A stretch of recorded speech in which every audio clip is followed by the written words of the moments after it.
네, 미국 대선이 이제 20일 앞으로 다가왔습니다. 과연 현 대통령인 트럼프 대통령이 그 자리를 이어가게 될지 아니면 블루웨이브가 불어서 이제 민주당이 새로운 물결을 다시 한번 일게 할지 전 세계에서 주목을 하고 있는데요. 이런 상황에서 양측이 스윙 스테이트의 표심 잡기에 사활을 걸고 있습니다. 스윙 스테이트는 이 배틀그라운드라고도 하는데요. 지지 정당이 유동적인 지역이죠. 경합주는 민주당과 공화당이 따라서 치열한 접전을 펼치는 지역인데 지난 대선에서는 이 경합주 6곳이 모두 빨간 물결을 불면서 트럼프 대통령의 당선을 좀 지지해줬습니다. 올해는 이들 지역이 어떤 쪽으로 기울게 될지 구체적으로 그래프를 함께 확인하면서 살펴보시죠. 첫 번째로는 애리조나입니다. 인구는 720만 명 정도가 되고 선거인단은 11명인데요. 지난 대선 때는 트럼프가 이곳에서 3.6포인트를 앞서면서 공화당을 지지를 했었습니다. 하지만 이 코로나19 피해가 심한 지역으로도 알려지고 있고 히스패닉이 이주가 증가하면서 기존 공화당 성향 지역에서 새로운 경합주로 최근에 떠오르고 있거든요. 바이든을 50% 지지한다고 나타나고 있고요. 트럼프 대통령은 반면에 46%로 바이든 후보가 앞서고 있습니다. 다음으로 플로리다로 가보시죠. 플로리다의 인구는 2,140만 명입니다. 선거인단은 29명이고요. 이 지난 대선 때는 트럼프가 이곳에서 1.2포인트 앞서면서 지지를 받았었습니다. 하지만 이번에는요, 바이든 후보가 49% 앞서고 있고 이 트럼프 후보 같은 경우에는 47%, 이 큰 차이를 보이진 않지만 역시나 바이든 후보가 앞서고 있는 것으로 나타나고 있습니다.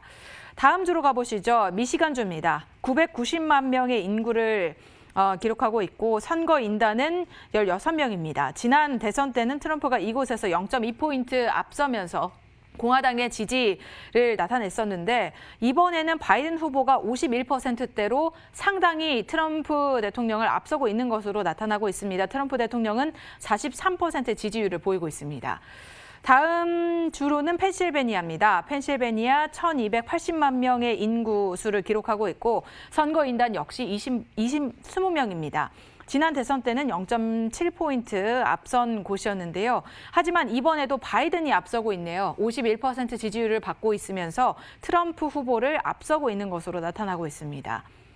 다음으로 노스캐롤라입니다. 노스캐롤라이나는 이번에 이제 새로운 경합주로 떠올랐는데 기존에는 공화당 성향이었으나 민주당 성향이 강한 북동부의 인구 유입으로 새로운 경합주로 떠오르고 있습니다. 노스캐롤라이나의 지지율 격차를 보면요. 큰 차이를 보이진 않고 있습니다. 하지만 바이든이 48%, 트럼프 대통령이 47%의 지지율을 받고 있습니다. 마지막으로 위스콘신까지 함께 확인해 보시죠. 위스콘신 인구가 많진 않습니다. 580만 명 정도가 되고 있고요. 선거인단 10명입니다. 바이든 후보가 51%를 기록하면서 큰 차이의 격차를 벌이고 있는데요. 반면에 트럼프 대통령은 44%의 지지율을 받으면서 뒤로 밀려나고 있는 모습입니다. 이렇게 확인해 봄으로써 6개 경합주에서 바이든 후보가 모두 지지를 받고 있는 것으로 나타나고 있는데요. 오늘 대선과 관련된 이슈를 한번 짚어볼 텐데 전채린 캐스터가 준비를 했다고 합니다. 한번 소개해 주시죠. 네, 미국 대선을 20일 앞두고 있습니다. 이 시각 현재 미국에서 가장 주목받고 있는 대선 관련 소식을 전해드리는 D20 핫토픽입니다. 첫 번째 소식은 CNN의 단독 보도입니다. 연준이 트럼프 대통령의 2016년 캠페인 예산 내 수상한 foreign link, 외국으로의 경로가 있었는지 조사 중이라는 소식입니다. 2016년 캠페인 당시 트럼프 대통령이 이집트 소유의 한 은행을 통해 자신의 캠페인에 대한 재정 지원을 도왔다는 정황이 나타난 건데요. 현재 소식통에 의하면 이미 3년의 시간에 걸쳐 계속해서 조사단은 불법 자금 지원이 있었는지 여부에 대해 조사하고 있다고 전해집니다. 다음 소식은 CNBC의 보도입니다. 에이미 베럿 미국 연방대법관 지명자의 인준 청문회가 마지막 날에 접어들었다는 소식입니다. 지난 3일간 민주당은 차기 대통령이 연방대법관을 지명해야 한다고 주장해 왔는데요. 반대를 무릅쓰고 공화당은 청문회를 강행했습니다. 공화당에서는 베럿이 신임 대법관 적임자임을 강조해 왔고요. 청문회 마지막 날인 현지 시각 수요일 에이미 베럿 지명자는 자신의 독립성을 보호하며 상원 법사위 청문회에서 그녀를 향해 던져진 직접적인 질문들에 대한 답변을 피하기도 했습니다.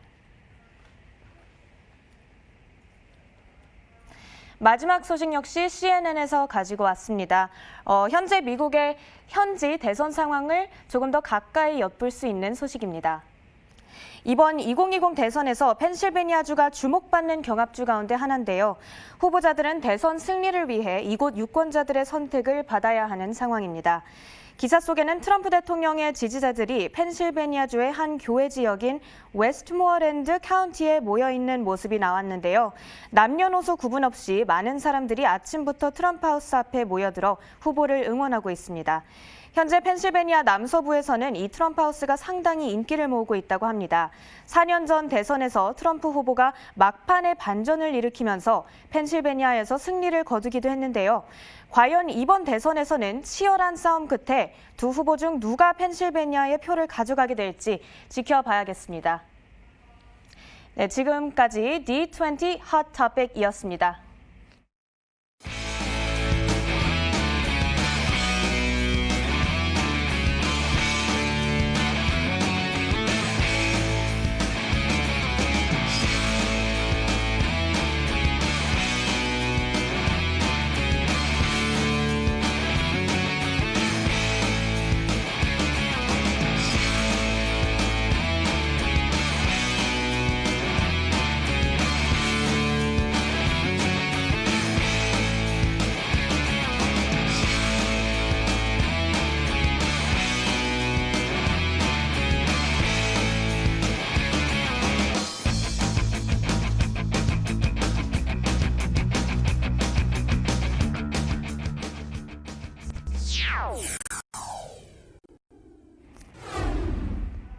네, 계속해서 미국 대선 관련 현지 이야기를 나눠보겠습니다. 오늘은 우리가 대선 카운트다운을 시작하는 첫날인 만큼 이 알다가도 모르겠는 헷갈리는 이 미국 대선의 방식에 대해서 이야기를 나눠볼까 합니다. 잠시 2016년 당시 미국 대선을 회상해 보시죠. 트럼프 대통령과 힐러리 클린턴 후보가 굉장히 치열한 경쟁을 펼쳤었는데요. 전체 득표수에서 클린턴 후보가 트럼프 대통령보다 실질적으로 앞서 나가고 있었음을 확인하실 수 있습니다. 그럼에도 불구하고 대통령의 자리는 결국 트럼프 후보에게 돌아갔죠. 어떻게 이런 일이 가능한 건지는 미국의 독특한 선거 방식을 이해해야만 알 수가 있습니다. 11월 3일 이미 미국 국민들은 사전투표를 치르고 있기는 하지만 11월 3일 대선 당일이 되면요. 미국 국민들이 실질적으로 뽑게 되는 거는 대통령 후보가 아닙니다. 미국 국민들은 실질적으로 선거인단, 이 Electoral College라고 불리는 구성원의 집단들을 선출하게 됩니다. 그렇게 뽑힌 이 선거인단이 실질적으로 대통령을 선출하는데 직접적인 표를 행사할 수 있게 되는 겁니다. 이런 방식을 간선제 혹은 간접 선거제도라고 부를 수가 있겠죠. 선거인단은 미국 전역에 총 538명이 나뉘어져 있습니다. 각 주마다 인구수와 영토의 크기를 고려해서 적절한 명수를 할당하게 되는데요. 예를 들어서 인구수가 많고 영토가 큰 캘리포니아주의 경우 55명의 선거인단이, 그리고 텍사스주에는 38명이 배정이 됩니다. 반면 영토가 작고 인구가 적은 하와이주에는 단 4명의 선거인단만이 할당이 되게 되는데요. 이때 후보자가 당선이 되기 위해서는 이 총 538명의 후보 선거인단 중 과반수 이상의 선택을 받아야 합니다. 그렇다면은 최소 270명의 선택을 받아야 한다는 얘기인데요. 그렇기 때문에 이 270을 magic number, 마법의 숫자라고 부르기도 합니다. 여기서 주의해야 할 또 다른 중요한 개념이 하나 있습니다. 바로 미국의 독특한 승자 독식 제도인데요. 쉽게 말해서 한 개 주 내에서는 선거인단의 선택이 갈리지 않는다는 얘기입니다. 가령 아까 전에 말씀드렸던 캘리포니아주를 예를 들면요. 캘리포니아주에는 55명의 선거인단이 구성돼 있다고 말씀을 드렸습니다. 만약 이 캘리포니아주에서 민주당이 우위를 점하게 될 경우 아무리 공화당과의 표 차이가 근소한 차이라 할지라도 55개의 투표수를 민주당이 모두 가져가게 된다는 이야기입니다. 바로 이 독특한 승자 독식 제도 때문에요. 미국의 지난 선거를 돌이켜보면 총 5번의 대선 가운데 2번은 전체 득표수가 더 적은 후보가 결국에 대선에서 승리하게 되는 상황이 발생을 했습니다. 이번에도 그런 상황이 펼쳐질 수 있는 건데요. 이 때문에 후보자들은 더 많은 선거인의 득표수를 얻기 위해서 굉장히 전략적으로 대선을 치러야 하는 상황입니다. 이때 후보자들이 공략해야 하는 주들을 영어로는 swing states 혹은 battleground states라고 부르고요. 우리말로는 경합주라고 표현을 하죠. 이미 특정 당에 대한 뚜렷한 선호가 드러나지 않는 주들을 말합니다. 즉 민주당과 공화당에 대한 지지율이 50대 50 정도로 비슷하게 나타나는 주들을 말하는 건데요. 이번 대선에서 후보들이 공략해야 할 배틀그라운드 주들은 왼쪽에서부터 애리조나주, 위스콘신주, 그리고 미시건주, 펜실베니아주, 북부 캐롤라이나주, 그리고 플로리다주가 되겠습니다. 네, 앞으로 3주 동안 이 6개 주에서 누가 우위를 가져가느냐에 따라서 대선 후보가 언제든지 뒤바뀔 수 있겠습니다.